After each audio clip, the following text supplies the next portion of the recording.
नमस्ते र आज चाहिँ हामी लोअर ब्याक पेनको बारेमा चाहिँ बात गर्नेछौँ। लोअर ब्याक पेन भन्ने बित्तिकै हामीले फर्स्टचोटि सबसे ज्यादा सुन्ने चाहिँ के सुन्छ भने चाहिँ ढाडको नसा चेप्टेको छ भन्ने सुन्छ र अर्को चाहिँ हामीले सुन्छौँ स्लिप डिस भएको छ भनेर।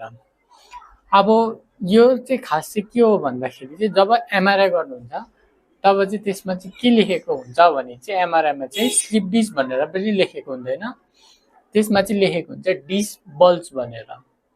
डिस बल्ज भन्नुको मतलब चाहिँ के हो भने चाहिँ जस्तो हाम्रो ढाडको हड्डी चाहिँ यस्तो टाइपले हुन्छ अनि यो जुन चाहिँ यो हाम्रो यो पहेँलो पहेँलो देख्नुहुँदैछ यो चाहिँ हाम्रो हड्डीबाट एक एकवटा नसा निस्केको हुन्छ। जस्तो हाम्रो टाउकोबाट नसा आउँछ त्यहाँदेखि चाहिँ यसरी निस्किँदै आउँछ। अब ढाड भनेपछि यहाँ मुनिको कुरा आयो। यो मुनिको कुरा आउँदाखेरि चाहिँ प्राय जस्तोको चाहिँ L5S1 डिस बल्ज हुन्छ। अर्को यो चाहिँ ज्यादा सुन्छ। अर्को पनि हुन्छ जस्तै L3, L4, L5S1, L4, L5 पनि हुन्छ। अब यसको मतलब चाहिँ के हो भन्दाखेरि चाहिँ जस्तो L5S1 भनेको छ अरे। अब L5 भनेको चाहिँ यो हड्डीको नाम हो। यो जस्तै यो हाम्रो यो हड्डी छ यो चाहिँ सर्भाइकल हुन्छ, थोरोसिक हुन्छ, लम्बर हुन्छ। अब लम्बरको चाहिँ 5 नम्बरको भनेको हाम्रो ब्याक पेनको हेर्दा चाहिँ लम्बर भनेपछि चाहिँ यहाँ मुनिको यो लम्बरको 5 नम्बरको हड्डी भनेपछि यो हड्डीको र S1 भनेको चाहिँ त्यहाँदेखि सेक्रलको फर्स्ट हड्डी भनेको त्यसको बिचको चाहिँ डिस बल्ज भनेको। अब त्यसको बिचको डिस भनेपछि चाहिँ हड्डीको बिचमा चाहिँ एउटा जेली जस्तो हुन्छ। त्यसले चाहिँ के गर्छ भने चाहिँ हाम्रो दुईटा हड्डीलाई टाँसिनु दिँदैन। त्यसलाई चाहिँ हामी डिस भन्छौँ। र यो चाहिँ डिस बल्ज भनेको चाहिँ के हो भने चाहिँ जस्तो यो हाम्रो स्पाइन भयो। अब यो स्पाइनको यो माथिको एउटा हड्डी सम्झिनुहोस्, यो अर्को हड्डी सम्झिनुहोस्। अब यो बिचमा चाहिँ एउटा जेली छ अरे सम्झिनुहोस्। अब यो जेली छ जब अब हाम्रो स्पाइनको कर्भ यो चाहिँ यस्तो पछाडि गएको कर्भ हुन्छ। जस्तो यहाँबाट तपाईँले स्पाइनलाई हेर्दाखेरि यस्तो आएर फेरि यहाँ ढाडमा चाहिँ पछाडि गएको हुन्छ, यानि यस्तो सी भएको हुन्छ।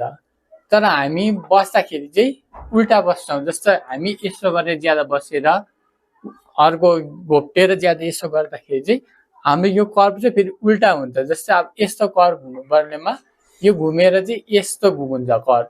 यो यस्तो हुँदा चाहिँ जस्तो अब यसरी भएको थियो, अब यो घुम्दाखेरि चाहिँ यो स्पाइन यस्तो हुँदा चाहिँ के हुन्छ भने यो अब यता गएर यसले डिसलाई यता चेप्टाउँछ र डिस यताबाट गएर चाहिँ नसालाई छुन्छ। जस्तै अब यहाँनिर पनि हेर्न सक्नुहुन्छ, यहाँ पनि देखाएको छ यो हाम्रो डिस भयो, राम्रो हुन्छ। यो अब यहाँ सिम्पल हेर्नु चाहिँ यस्तो हुन्छ, तर यो यस्तो गएर चाहिँ यो यहाँ रातो निस्केको देख्नुभयो होला, यो रातो गएर चाहिँ यहाँ नसालाई छुन्छ।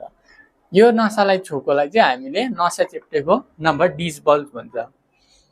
यो चाहिँ हाम्रो स्लिप डिसको र नसा चेप्टेको यो चाहिँ कारण चाहिँ एक्चुअल चाहिँ डिस बल्ज हो।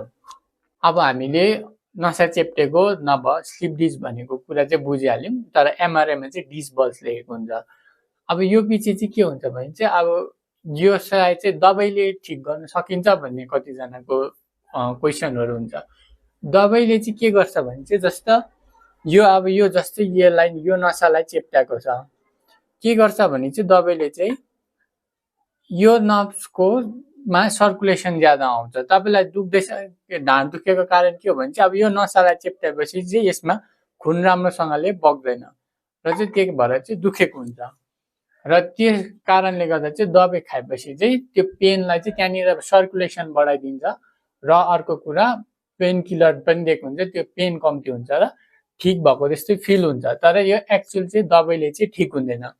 कसरी ठिक हुँदैन भने मैले अगाडि नै भनिसकेँ, हाम्रो यो कर्भ बाङ्गेको। अब दबाईले त यो चाहिँ सिधा बनाउँदैन, त्यही कारणले चाहिँ यो दबाईले चाहिँ ठिक हुँदैन। यसलाई चाहिँ कन्ट्रोल चाहिँ गर्न सकिन्छ दबाईले, यानि पेनहरू यो जति यसको प्रब्लम पेनहरू हुनेलाई चाहिँ यसलाई चाहिँ कन्ट्रोल गर्न चाहिँ सक्छ दबाईले। र अब अर्को कुरा के आयो भने चाहिँ दबाईले ठिक हुँदैन भने चाहिँ यसमा चाहिँ के गर्न सकिन्छ भन्दाखेरि चाहिँ यसमा चाहिँ थेरापी चाहिन्छ। थेरापीले चाहिँ के गर्छ भने चाहिँ थेरापीमा मसिन पनि लाग्छ। मसिनले के गर्छ भने जुन चाहिँ तपाईँको नर्भ्स छ त्यसलाई चाहिँ जुन चाहिँ चेप्टेको नर्भ छ त्यसलाई त्यसको सर्कुलेसन बढाउँछ फर्स्ट त। त्यहाँदेखि चाहिँ अर्को के गर्छ भने चाहिँ जस्तो अब यो कर्भ जस्तो हाम्रो यस्तो कर्भ हुने बेलामा यस्तो कर्भ भएको छ, यसलाई चाहिँ एक्सर्साइजहरू गराएर यो कर्भलाई ल्याउँछ। जब यो कर्भ यस्तो कर्भ फेरि सिधा भएपछि त्यो डिस आफ्नो जग्गामा जान्छ र त्यो चेप्टेको नसा खोलिन्छ। त्यसो गर्दाखेरि चाहिँ यो चाहिँ पर्मानेन्ट सल्युसन भयो। तर अब पर्मानेन्ट सल्युसन भन्दा पनि तपाईँले अब यो खोल्यो ठिकै छ, तर पनि तपाईँले फेरि बादमा गएर त्यस्तै टाइपले यसरी बस्नुभयो, त्यस्तै टाइपले पहिलाकै जस्तो रुटिन गर्नुभयो भने फेरि यो कर्भ यस्तो भयो भने फेरि प्रब्लम आउन सक्छ। यो कर्भ चाहिँ त्यहाँदेखि बादमा गएर चाहिँ मेन्टेन चाहिँ गर्नुपर्छ। यो भयो हाम्रो थेरेपीले गर्न सक्ने।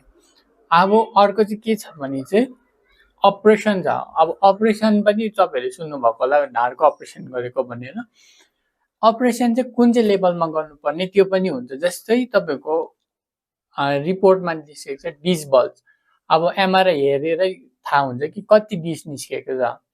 अब एकदमै ज्यादा डिस निस्केको छ, तपाईँहरू हिँड्नु पनि साह्रो छ, त्यस्तो पुरा प्रब्लम छ, त्यसलाई चाहिँ एमआरआईमा पनि डिस बल्ज लेखेको हुँदैन, त्यसलाई चाहिँ लेखेको हुन्छ डिस हर्निएसन।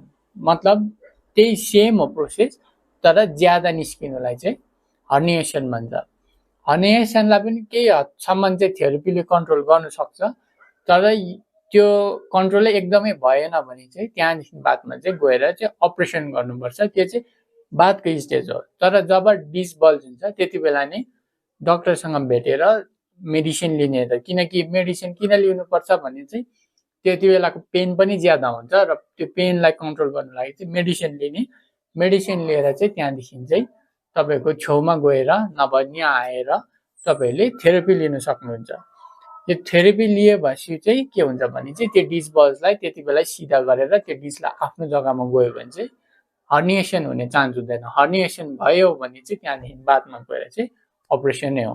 र यही हो हाम्रो जुन चाहिँ ब्याक पेन भएको कारण। यो मेन कारण पनि यसरी नै ब्याक पेन भएको हुन्छ, प्रायः जस्तैको डिस बल्जै भएको हुन्छ र अरू पनि हुन्छ। तर यो चाहिँ एउटा हाम्रो तपाईँले डक्टर देखाउँदाखेरि डक्टरले नसा चेप्टेको छ भन्दाखेरि चाहिँ यो कारणले चाहिँ चेप्टेको हुन्छ, त्यो थियो।